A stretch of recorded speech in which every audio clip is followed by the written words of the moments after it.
Здравствуйте, ребята! Урок номер 4. Мои любимые занятия. Менің сүйікті айналысатын ісім.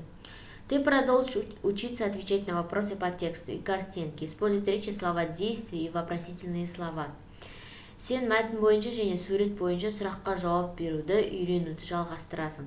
Және де іс-қимылды білдіретін сөздерді қолданасың және сұраулы сөздерді қолданасың. Упражнение 1. Рассмотри картинку и ответь на вопросы. Суретке қарап, сұраққа жауап бер. Чем занимаются мальчики? Балалар немен айналысып жатыр? Мальчики играют в хоккей. Балалар хоккей ойнап жатыр. Что делают девочки? Қыздар не істеп жатыр? Девочки катаются на коньках. Қыздар коньки теуіп жатыр. Где проводят время ребята? Балалар уақыттарын қайда өткізіп жатыр? Ребята проводят время на катке. Балалар мұз айдынында уақыт өткізіп жатыр. Зачем ребята занимаются спортом? Балалар неге спортпен айналысады? Потому что спорт полезен для здоровья. Спорт денсаулыққа пайдалы. Напиши ответы в тетради. Дәптерге жауабын жазамыз. Обрати внимание, вопросительные слова, сұраулы сөздер. Чем, немен, что, не, как, қалай, где, қайда, зачем, неге. Используется в вопросительных предложениях. Сұраулы сөйлемде қолданылады бұл сөздер, қолданылады. Любимые занятия, сүйікті іс. Упражнение 2. Послушай текст. Мәтінді тыңда. Свободное время Санат и Айдар любят играть на компьютере и в мобильном телефоне. Амина любит читать. Женис любит гулять и общаться с друзьями. Мурат любит рисовать и придумывать истории. А Марат любит играть в футбол. Махпал любит ухаживать за кошкой. Айгуль любит помогать маме. Бос уақытында Санат пен Айдар компьютерде және телефонда ойнағанды ұнатады. Амина кітап оқығанды ұнатады. Жеңіс болса көп серуендегенді және достарымен араласқанды ұнатады.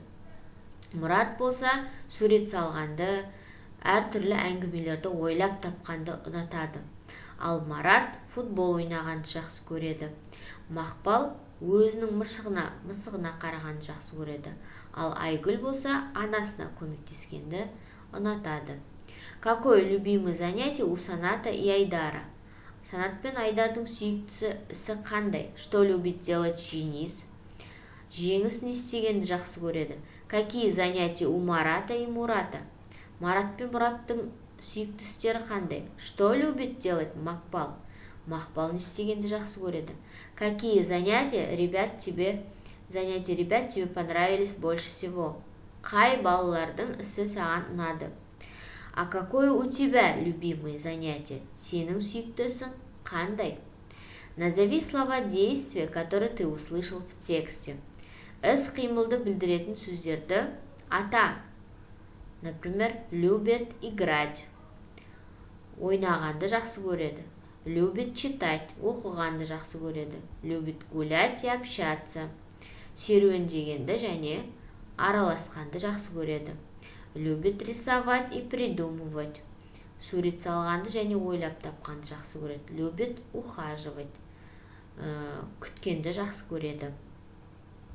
Упражнение 3. Напиши в тетради свое любимое занятие. Өзіңнің сүйікті ісіңді жазамыз. Я люблю играть в футбол. Я люблю играть в волейбол. Я люблю играть в хоккей. Я люблю играть в теннис. Мен футбол ойнағанды жақсы көремін. Мен волейбол ойнағанды жақсы көремін. Мен хоккейде ойнағанды жақсы көремін. Мен теннис ойнағанды жақсы көремін. Придумывать истории. Ойдан әңгімелер құрастыру. Играть на компьютере. Компьютерде ойын ойнау.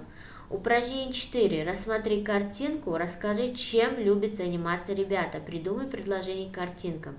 Суретке қарап, балалар немен айналысып жатқанын айтамыз және сөйлем ойлап табамыз. Подсказка. Көмекші сөздер. Гимнастика. Играют. Девочки. Мальчики. Занимаются. Бросают. Баскетбол. Гимнастика ойнайды. Қыздар, ұлдар айналысады, тастайды және баскетбол. Так, составляем предложение. Сөйлем құраймыз. Девочки занимаются гимнастикой. Қыздар гимнастикамен айналысады. Мальчики играют в баскетбол. Балалар баскетбол ойнайды. Упражнение 5. Спойте вместе. Бірге өлең айтыңдар. Какое любимое занятие у этих ребят? Спойте свои песенки.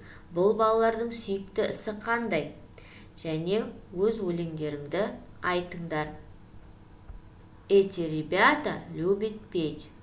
Бұл балалар өлең айтқанды жақсы көреді. Спойте свои песенки. Өз өлеңдеріңді айтыңдар. Упражнение 6. Объясни смысл пословицы. Напиши ее в тетради. Мақалдың мағынасын түсіндір және дәптерге жазып аламыз. Сделал дело, гуляй смело. Бір істі тындырсаң, серуендеуге болады.